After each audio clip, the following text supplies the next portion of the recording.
안녕하세요. 오늘 당신과 함께 깊이 이야기 나눠볼 주제는 HTTP는 왜 상태를 기억하지 않을까입니다. 네, 이게 웹 쓰면서 로그인 유지나 장바구니 같은 거 너무 당연하게 생각하는데 사실은 이 HTTP의 무상태, 그래서 상태가 없다는 특징 때문에 여러 기술적인 고민들이 있었다고요. 맞습니다. 쿠키나 세션 토큰 같은 기술들이 다 여기서 파생된 거니까요. 네, 그렇죠. 그래서 오늘 그 근본적인 이유가 뭔지 제공해 주신 자료들 보면서 한번 제대로 파헤쳐 보겠습니다. 좋습니다. 이 HTTP의 무상태성이라는 게 어떻게 보면 웹 기술 발전의 어떤 중요한 제약이자 또 동기가 됐거든요. 그 시작부터 한번 보시죠. 그럼 먼저 무상태라는 개념부터 좀 확실히 해야겠네요. 그 자료에 카페 비유가 있었는데 그게 이해가 확 되더라고요. 네.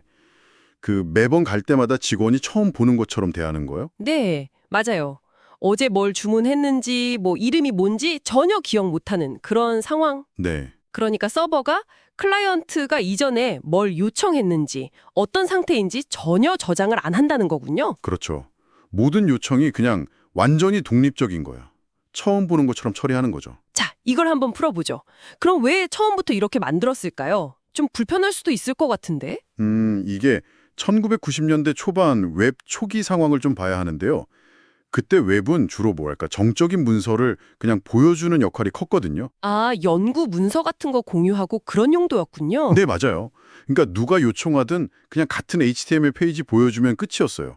서버가 굳이 이 사용자가 전에 왔었지 뭐 이런 걸 기억할 필요가 전혀 없었던 거죠. 아하, 그렇군요. 생각해보면 그게 서버 입장에서는 훨씬 간단했겠네요. 정확합니다. 서버 구현이 아주 단순해지고요. 또 자원도 아낄 수 있죠.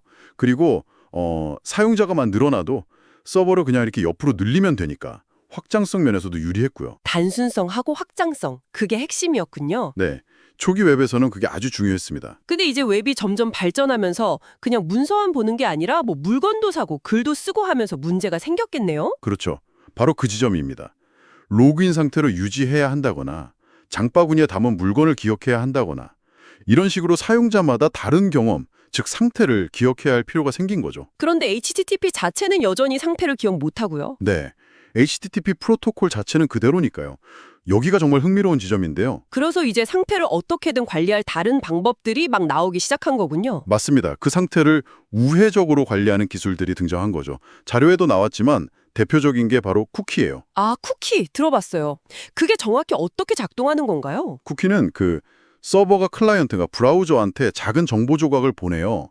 그럼 브라우저가 그걸 저장해 놨다가 다음번에 같은 서버에 요청 보낼 때마다 그 정보 조각을 같이 보내는 거죠. 아, 서버가 이 쿠키 보니까 전에 왔던 애네? 하고 알아보는 식이군요. 네.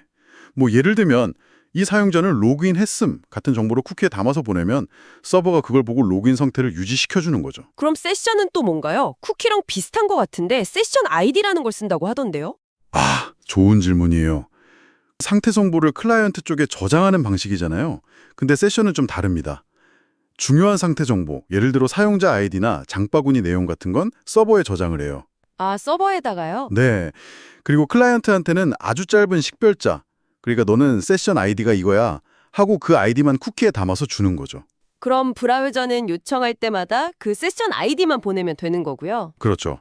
서버는 그 아이디를 보고 이 아이디는 이 사용자의 정보구나 하고 서버에 저장된 데이터를 찾아 쓰는 방식입니다. 오, 그럼 중요한 정보는 서버에 있으니 좀 더 안전할 수도 있겠네요. 네, 그런 장점이 있죠. 대신 서버가 그 정보들을 다 저장하고 관리해야 하니까 서버 부담은 좀 커질 수 있고요. 그리고 토큰 방식도 있었어요. JWT, 제이슨 웹 토큰이라고 하던데 이건 또 어떻게 다른 건가요? 네, 토큰 방식, 특히 JWT는 또 다른 접근법인데요. 이건 상태 정보 자체를 서버가 암호화하거나 서명을 딱 해서 그 결과물인 토큰을 클라이언트한테 그냥 줘버려요. 정보를 클라이언트한테 준다고요? 네, 물론 암호화되거나 서명된 상태로요. 그럼 클라이언트는 그 토큰을 가지고 있다가 요청할 때마다 헤더 같은 데 넣어서 보내는 거죠. 그럼 서버는 그 토큰을 받아서 이게 유효한지 검증만 하면 되는 건가요? 상태 저장은 안 하고. 맞습니다. 서버는 토큰의 유효성만 검증하면 그 안에 담긴 사용자 정보나 권한 같은 걸 알 수 있는 거죠. 서버에 뭘 저장할 필요가 줄어드니까 세션 방식보다 서버 확장성 면에서는 좀 더 유리할 수 있어요. 이야, 흥미롭네요. 그러니까 쿠키, 세션, 토큰 전부 다 결국엔 HTTP가 상태를 기억 못한다는 그 제약 때문에 나온 해결책들이군요. 그렇죠. 그 무상태성을 어떻게 극복할까 하는 고민에 산물들인 셈이죠. 근데 또 재밌는 게 요즘 많이 쓰는 REST 아키텍처 있잖아요. 거기서도 무상태를 되게 중요한 원칙으로 강조한다면서요. 이건 왜 그런 거예요? 옛날 기술 아닌가요? 아, 여기서 주목할 점은 REST에서 무상태를 강조하는 이유도 결국은 확장성 때문이에요. 또 확장성이군요. 네, 각 요청이 자기 처리에 필요한 모든 정보를 다 담고 있으면요. 서버는 이전 요청이 뭐였는지 전혀 신경 쓸 필요가 없어요. 아, 어떤 서버가 받든 그냥 그 요청만 보고 처리할 수 있으니까요. 정확해요. 그러니까 서버 여러 대로 부하를 나누기도 훨씬 쉬워지고요. 중간에서 요청 결과를 캐싱하기도 좋아지죠. 요청 자체가 완전하니까요. 그렇군요.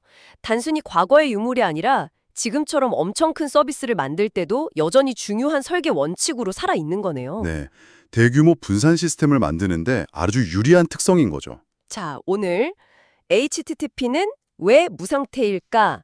이 질문으로 시작해서 초기 웹의 상황부터 쿠키, 세션, 토큰 같은 기술들이 왜 나왔는지, 그리고 REST 아키텍처에서 이게 왜 중요한지까지 쭉 훑어봤습니다. 네, 뭔가 웹의 되게 기본적인 원리인데 그 안에 이런 역사와 고민들이 숨어 있었다는 게 참, 인상 깊네요. 그래서 이게 전부 뭘로 의미할까요? 결국 다 HTTP의 그 근본적인 무상태 특징 때문에 필요했던 보완책들이었던 거죠. 맞습니다. 하나의 설계 원칙이 전체 기술 생태계에 어떻게 연쇄적으로 영향을 미치는지 잘 보여주는 사례라고 할 수 있겠죠. 네, 마지막으로 이런 질문 한번 던져볼 수 있을 것 같아요. 앞으로 웹 기술이 더 발전하고 뭐랄까 더 실시간으로 연결되는 그런 세상이 온다면 과연 이 무상태 원칙은 계속 지금처럼 중요하게 유지될까요? 아니면 뭔가 또 다른 방식으로 진화하게 될까요? 오, 그러네요. 미래에는 또 어떻게 바뀔지. 네, 그 부분에 대해서 한번 생각해 보시는 것도 재밌을 것 같습니다.